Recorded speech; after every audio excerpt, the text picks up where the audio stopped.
What is up? Welcome to Gamer Nation. I'm your host, Jason, and we are coming straight at you from IGN.com in their secret underground lair all the way down here in Brisbane, California. For those of you guys who don't know IGN.com, well, they're only the world's leading video game and web entertainment portal. Duh. You guys, we got a great show for you guys today. In fact, I'm going to get Jessamyn to tell you guys a little bit about it. Jessamyn, Jess? We've got super crazy, hyper fun time. Hiya! What's wrong with you? I've been watching our feature today on the Anime Festival, and it is mega power, mega fun. Okay, you guys, yes, we are going to be at Paracon Anime Festival, but we also got our normal cornucopia of game reviews. In fact, we got games, and more games. We got Tony Hawk Underground reviewing today. We also got Call of Duty, and from the makers of Warcraft and Starcraft, the much anticipated Starcraft Ghost. Plus, we have Dragon Ball Z, and with my energy ring, I shall call upon Gigi with the power of cheats personified. But first, here's Gamer Nation at Great America. A theme park's a great setting for an anime festival. Yeah, I've been coming to Great America since I was a little kid. Oh, well, I expect to eat a lot of corn dogs and go on a couple of rides. We just want to have fun. I like coming and seeing all the people dressed up when they do all the characters. Well, this shirt is from an anime from 1999 called X 1999. This is Cardcaptor Sakura, and this is her school uniform. And this is my Madison Tomoyo in the Japanese version, and she's dressed in like ghetto street attire. We have a club at our school, and we came together. One genre that's very hot right now is shoujo, and that's basically relationship stories, especially high school relationships, directed towards girls. So it's not like science fiction where it's like so far out they can't relate to it. Leave me alone! Instead, it's just their world, but like 25% cooler.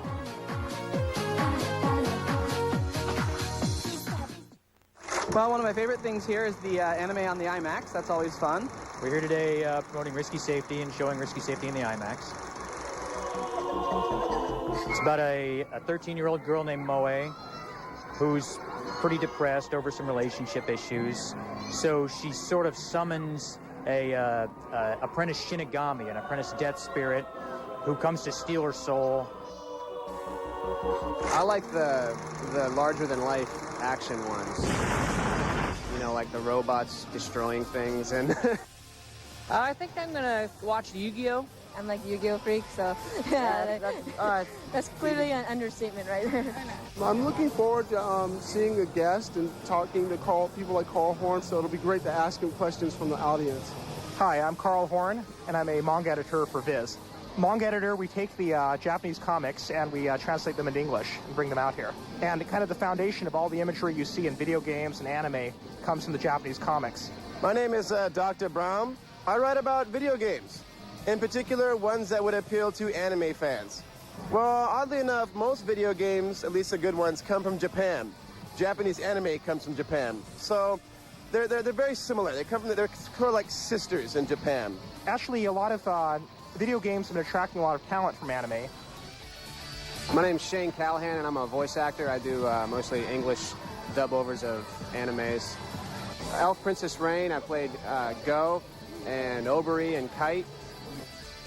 I'm going to videotape everything. Anime used to be a pretty small group of people, 15 years ago or something. I've been around the anime fandom in America since the late 70s or up to now, and it's amazing to see how much this stuff has grown. Now you can buy the comics in the bookstores, not just in specialty shops. So the average person who's just like walking around the mall, who doesn't know anything about it, can like walk in and kind of take a chance and discover something really cool.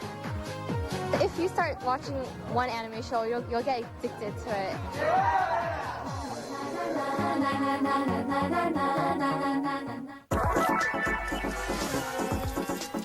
Hey, I'm Gigi, your guide to the underground world of video gaming. Now, we can't all be Billy Hatcher. Let's face it, some of us just aren't that great at rolling around penguin eggs and whopping up bad guys with them. But your embarrassment will soon be over when I return with these codes for Billy Hatcher and the Giant Egg.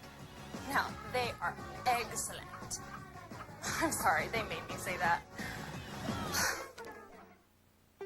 Come on out and meet the Gamer Nation team Saturday, December 20th from 1 to 4 p.m. in Media Play at the Great Mall in Milpitas.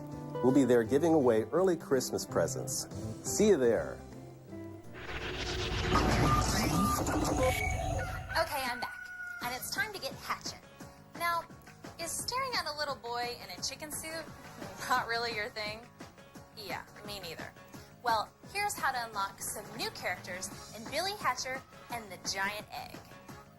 To unlock Raleigh, beat the 4th stage of Pirate Island. For Chick, beat the 4th stage of Dino Mountain. Finally, to unlock Ed, beat the 4th stage of the Snow level. Now get out there and hatch me an egg.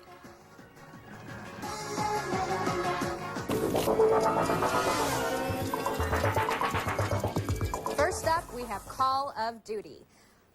Another first-person shooter set in World War II, the war that gave us Nazis, which, along with zombies and terrorists and aliens, are pretty much the best bad guys ever.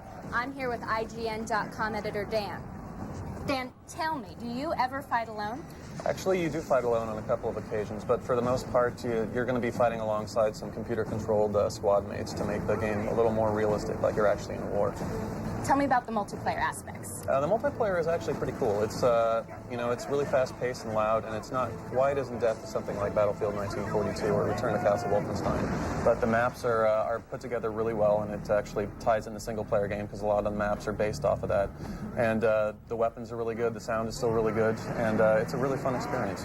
Tell me about the special features on this game. Like, do I always have to play an American? Actually, you don't. You have to go through 3 different campaigns. The first one is American.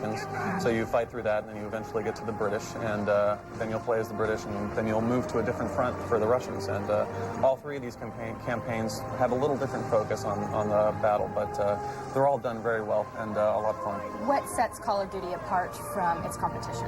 Actually, it's that computer-controlled squad-mate AI and the feeling that you're actually in a battle. I mean, you're seeing all these guys run around all over the place, shooting, like trying to take out the enemies as well, and all of this together just creates an atmosphere where you're just stuck in the middle of this battle, and there's bullets whizzing by your head, and you're ducking at your computer, and you're just freaking out a little bit. You'll be cussing at the computer a little, and it's just pretty insane seeing all of this happen at once with tanks rolling into town, and it's just so much fun. It's so much fun. Well, I know Jason has some questions from our viewers, so let's go to him. Thanks, guys. I'm all the way over here at my Alienware email station with the Area 51 laptop. Yeah, this thing is fresh.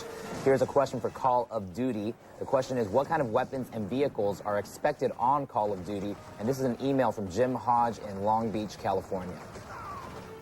Actually, you can expect a bunch of different weapons. The weapons are all based off the different nations. Like, Americans have their own weapons, like the Bar and the Thompson, where the Germans have their MP44, and the Russians have a couple of really cool weapons. One of them is this amazing submachine gun that just unloads massive amounts of bullets, and so that one's a lot of fun. As far as vehicles go, the only one that you can control in the game is a tank, and that's in the Russian campaign. But aside from that, there are a couple on-rail missions where you're going to be driving in the passenger seat of a car and in the back of a truck, shooting while you go. And those are also really exciting. Good stuff. So, Dan, what would you rate this game? I rate this game a must-buy. It's definitely something that action gamers have to play. Well, you heard it. The duty is calling Dan. Go find out if it's calling you, too. Tony Hawk is back, and this time he is going underground. Well, he's not literally going underground. I'm here with IGN.com editor Doug to tell us exactly where this series is going. Doug? The series is headed in a different direction altogether. What we've got here is we've got a story mode where you're actually propelled through the levels in the story for the first time. You're not just collecting a bunch of letters and doing stuff like that. You can get off your skateboard. So you can get off your skateboard and jump up on hotels, jump up on buildings, and find new areas to skate around in. You can also do things like create your own skate park, which is really vast and huge this time. Before you could do it with just a little bit. Wasn't so good. You can create your own skateboard player, so you can scan your face in if you own the PS2 version, and then put that into the game, and then you can see yourself and create your own player and make yourself with a mohawk or red hair or brown skin or yellow skin, whatever you want to do. So it's headed in a whole different direction. Yeah. Well, how does the game compare on all the different platforms? It's out on the Xbox, GameCube, and PS2. The PS2 version is the best in terms of the feature set. It's got the online play. It's got like 10 or 15 online games. One where you can actually shoot fireballs from your skateboard, which is awesome. And the Xbox and GameCube don't have the online feature. The other thing is that you can only scan your face into the PS2 version. So that one's really the best one in terms of features. Probably the Xbox is the best looking. I would get the PS2. Hey guys, here's an email for Tony Hawk Underground. The question is, what are the hidden characters in this game? This is from GamerGirl143 in San Francisco, California. There are all the same characters from the original Tony Hawk 4, but there are 3 brand new characters, and if I told you, it would be a spoiler. Let's just say that if you played Tony Hawk 4, you know all the characters there. So what's your rating of the game? I would say it's a must-buy for people who aren't completely sick of the series. For those people, go rent it. Otherwise, get it on the PlayStation 2. You'll love it. Great. So we got a must-buy from Doug, especially on the PS2 for Tony Hawk Underground. Holy shnikes! Here comes yet another Dragon Ball Z game. For those of you who've been living underneath a rock for the past few years, Dragon Ball Z Budokai 2 is based on the inexplicably popular anime game about characters with pointy hair who fight each other in every single episode.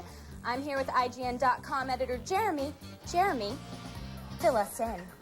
Well, Jessamyn, if you ask anyone under the age of 13 what their favorite anime is, chances are they're going to say that it's Dragon Ball Z.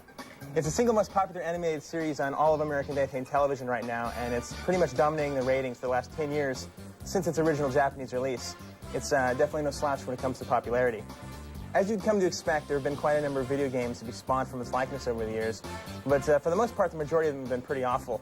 With last year's Dragon Ball Z Budokai, however, the Atari managed to prove that with the right approach and faithfulness to the source material, DBZ can actually turn out to be pretty okay. But to be truthful, last year's version wasn't really without its fair share of problems. Despite the fact that it offered a couple of amusing mini-games and a lot of characters, the moveset and combinations that you could perform weren't that really in-depth. But this follow-up seems to improve in a lot of ways in that regard, especially in terms of the Dragon mode. It's a lot deeper, a lot less linear than it was the previous year, and it's a lot less straightforward also. Not only is it, you're going to need this mode to unlock more characters and more sections, but it's also the only way you're going to be able to figure out what exactly is going on with the storyline, too.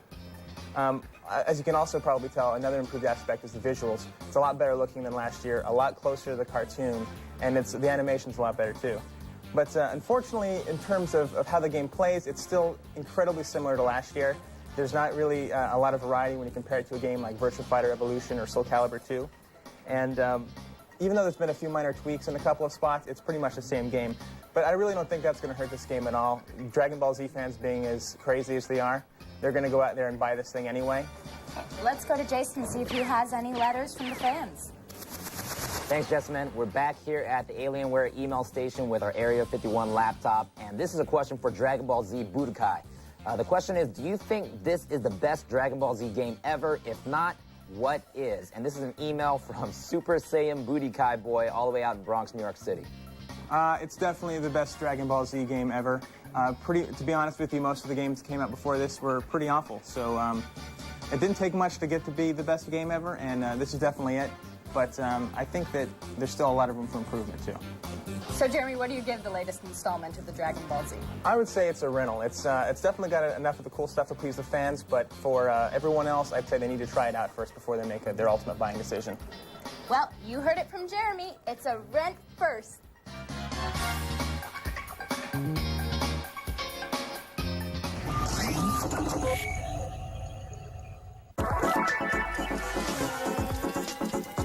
Don't get me wrong, I think mountain biking is pretty cool. I just am not quite sure how I feel about the broken bones and the skinned knees and the trips across the handlebars. So maybe we should just stick to video games, okay? Now, if you're not really dominating in downhill domination, you better stick around, because this next cheat will be right up your alley. Hey, I'm back. And it's time that you learn how to teach that pesky mountain on downhill domination a thing or two. Now, here is how you get a permanently full stoked meter. First off, begin a race and enter up, triangle, down, X, left, circle, right, square to access the cheat screen. Do this right and you'll see cheats unlocked flash on your screen. Now enter down, square, square, left, circle to become permanently stoked. That's like totally tubular or something? Or is it like radical? Okay, maybe I'm not too good at my 80s slang. It's like cool, dude. Rad.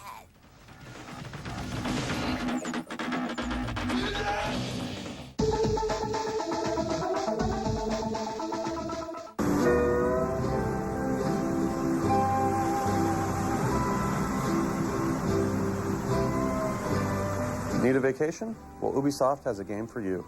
Coming this next year, you can take a journey to a fun-filled tropical paradise filled with lush vegetation, amazing vistas, and hundreds of armed paramilitaries ready to stab and shoot your silly vacation-having ass to Kingdom Come. Far Cry uses developer Crytek's very own engine that allows for some seriously amazing visuals. Not only will you be running and gunning through some seriously dense jungles, but it can also render some huge outdoor environments. Once you walk out into your first island, it'll be impossible not to stop and enjoy the view. But don't let that view distract you too much. There are some really smart enemies that'll react to sight and sound and coordinate with their friends to make your day as bad as possible.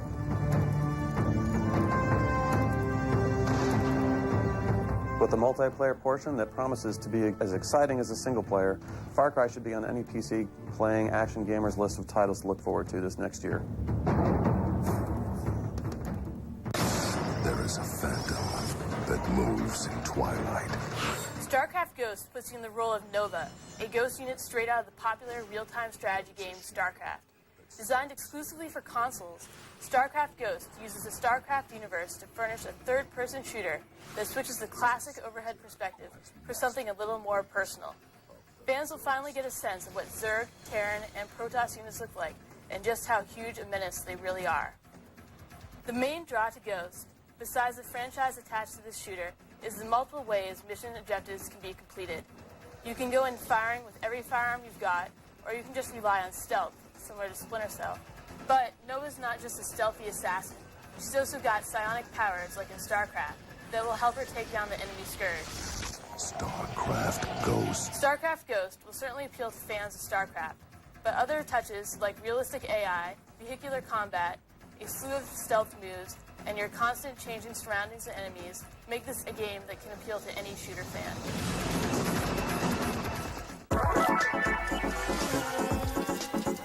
So, it's the holiday season, and you're trying to avoid your family by playing lots and lots of video games? Well, I can't blame you. So coming up, I'm going to show you a Simpsons hit and run cheat that'll help you be antisocial and full of holiday cheer at the same time. You won't want to miss it. Gigi here with the only Simpsons-related holiday cheat in the history of the world. Now, for Simpsons Hit and Run, just play on Thanksgiving, Halloween, or Christmas, and Springfield will be decorated in the holidays style. Isn't that cool? And if you're like me, and you can't really wait for Christmas to come, all you have to do is set your system's internal clock to that day, and voila. Yeah, you know you want to peek, don't you? Now, that's all I have for you today. But I can't wait to cheat with you again next time on Gamer Nation. Yeah, well, Santa and I are buddies. What? Yeah, in fact, that's how I was able to kidnap some of Santa's elves to come and help us out on today's show. Wait a second, elves. But over here, this is the grand finale. Whoa! That's the VRX racing setup right there. Doesn't come with Jessamyn, but it's still quite a piece of machinery. Are you sure now? No, I don't think so.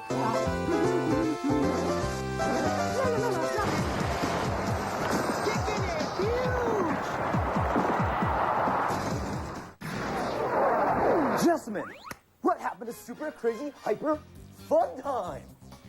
No more anime. What? All right, guys. While Jessamyn's recharging her super adjective-filled power ring or something, you guys can check us out at www.gamernationtv.com. Come on, Jess, you ready? Okay, just plug me into run the DVD or something. Bink. Game over. That's like totally tubular? Yeah. Totally tubular. That did not make sense. Let me try that again. Try it again. What is going on? What? I got it. I would get the pistol. Okay, and pause. Don't worry, this is where Jason pulls in the Like, you're making funny eyes at me. Don't worry about it. Jason. Now what? I'm all embarrassed. Hold on, guys. And that's it for the Birdman's next Extreme Sports Spectacular. Messed up my word there. It's a spectacular. Well, Jessamyn, if you ask anyone under the age of 13 what their favorite anime is, chances are they're going to say that it's Dragon Ball Z. And the rest of it I'm going to read from a sheet. Thank you.